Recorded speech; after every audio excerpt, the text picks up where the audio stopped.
Ini adalah kisah dari seorang yang bernama Paulus, seorang rasul Tuhan yang dipilih untuk memberitakan kebenaran firman Tuhan.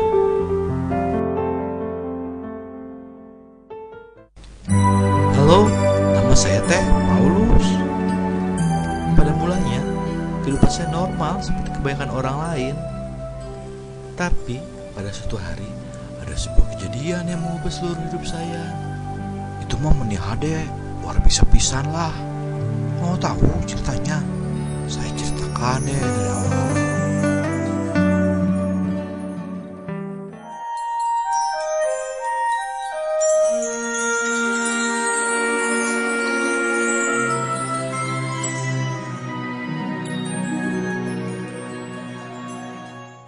Saya dilahirkan di kota yang bernama Tarsus, tidak jauh dari Laut Mediterania.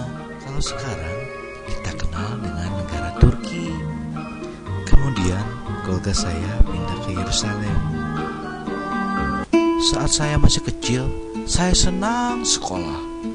Mungkin di antara kalian ada yang tidak senang pergi ke sekolah, tapi kalau saya mah senang sekali.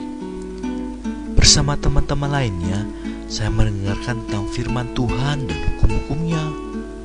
Dan saya, muridnya sangat pintar, selalu taat perintah Allah. Saya juga mentaati para imam Farisi, pemimpin agama kami. Mereka mempunyai banyak peraturan yang harus kami taati. Sebagai contoh, kita tahu kita kan selalu mencuci tangan sebelum makan agar tidak sakit karena bakteri atau kuman. Nah, peraturan mencuci tangan di kami lebih ketat. Kami harus mengukur dalam jumlah tertentu air bersih yang cukup untuk mengisi 1,5 tempat air, tidak lebih dan tidak kurang. Kemudian menuangkan air pada kedua tangan. Tangan harus diangkat ke atas sehingga air akan lari ke pergelangan tangan dan jauh dari jari-jari yang bersih. Jika air tidak mencapai pergelangan tangan, maka tangan dianggap najis. Ini mah hanya salah satu dari banyak peraturan bahwa orang-orang Farisi mengajarkan kami pengabdian kepada Allah. Saya mengagumi orang-orang Farisi dan ingin jadi seperti mereka. Nah, tahun-tahun berlalu dan saya tumbuh menjadi dewasa. Salah satu momen paling membanggakan bagi saya adalah hari di saat saya menjadi seorang Farisi. Oh, saya teringat rasanya menjadi bagian dari kelompok penting laki-laki di Yerusalem. Saya ingin menyenangkan Allah dan menjadi orang Farisi terbaik. Suatu hari, saya mendengar kabar meresahkan. Sepertinya ada beberapa orang di antara kita tidak lagi mengikuti pengajaran orang Farisi. Orang-orang ini telah menjadi pengikut Yesus, orang yang mengaku anak Allah. Apakah kalian tahu banyak tentang dia? Ya, orang-orang pengikut Yesus itu mengatakan banyak hal. Dan mereka bersikeras bahwa Yesus itu telah bangkit dari antara orang mati dan bahwa mereka telah melihat ia hidup. Sekarang mereka mengikuti Yesus dan bukan kita. Saya marah pisan tuh. Bagaimana mereka berani berpaling dan percaya pada kebohongan konyol seperti itu? Saya menghukum pengikut-pengikut Yesus kemanapun mereka pergi, baik laki-laki, perempuan, diikat dengan rantai dan dimasukkan ke penjara. Beberapa juga ada yang tewas.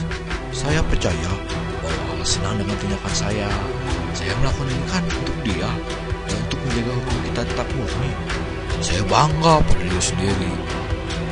Dan para pengikut Yesus itu pun melarikan diri ke tempat lain. Beberapa bahkan pergi ke Damaskus, sekitar 300 km dari Yerusalem. Mereka pikir bakal aman gitu di sana.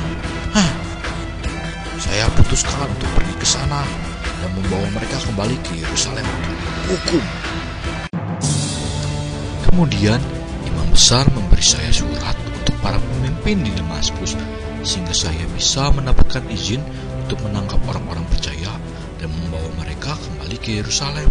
Segera saya mulai perjalanan panjang untuk ke Damaskus.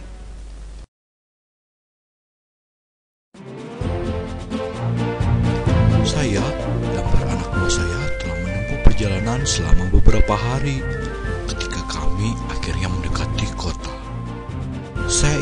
Saat itu sekitar tengah hari, panas matahari tinggi di langit.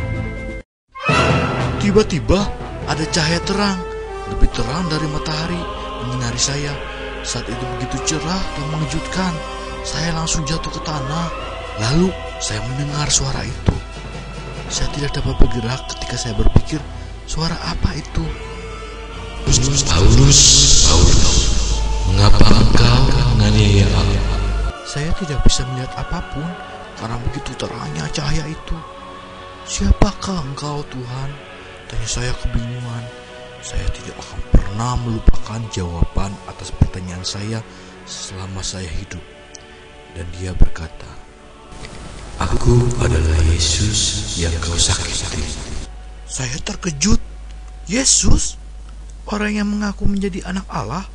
Mengapa? Ia kan sudah mati. Ia tergantung di salib selama berjam-jam, mengeluarkan banyak darah dan udah sekarat. Para prajurit Romawi juga telah menembus sisi tubuhnya dengan tombak. Tubuhnya telah diturunkan dan dikuburkan. Kuburnya dijaga oleh tentara Romawi. Muridnya mulai berdesus-desus bahwa ia datang hidup lagi. Kami yakin itu bohong.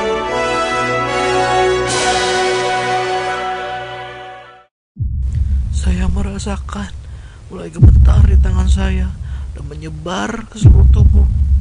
Saya telah mencoba hidup untuk menjadi pengikut Allah yang baik. Saya kan orang Farisi. Saya mengikuti semua hukum Taurat.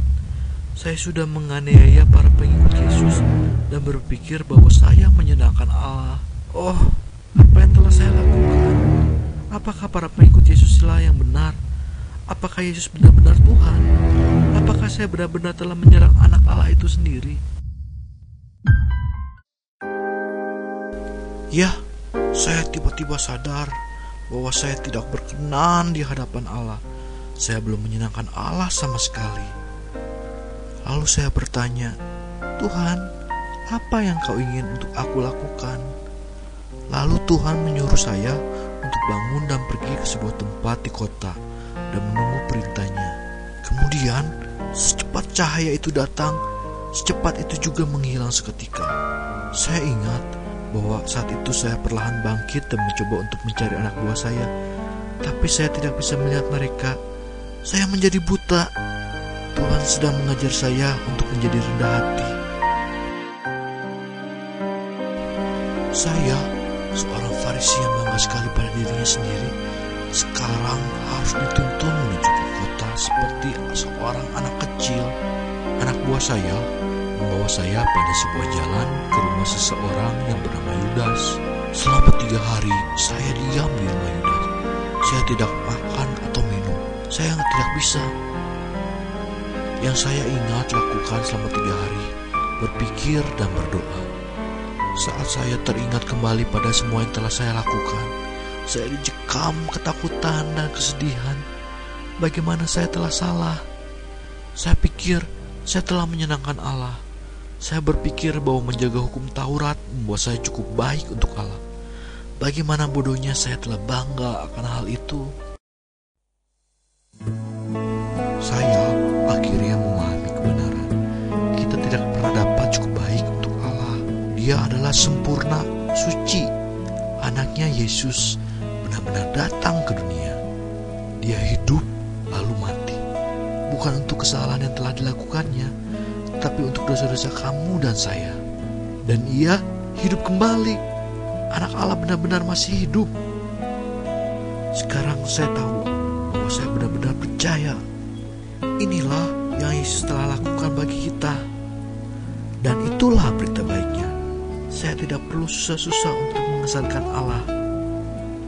Saya menyadari untuk pertama kalinya bahwa Tuhan sungguh mengasihi saya.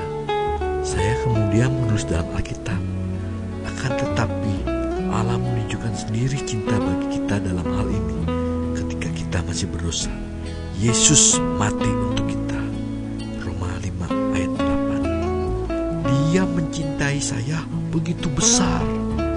Sejak hari itu, hidup saya berbalik dan saya tidak pernah lagi sama seperti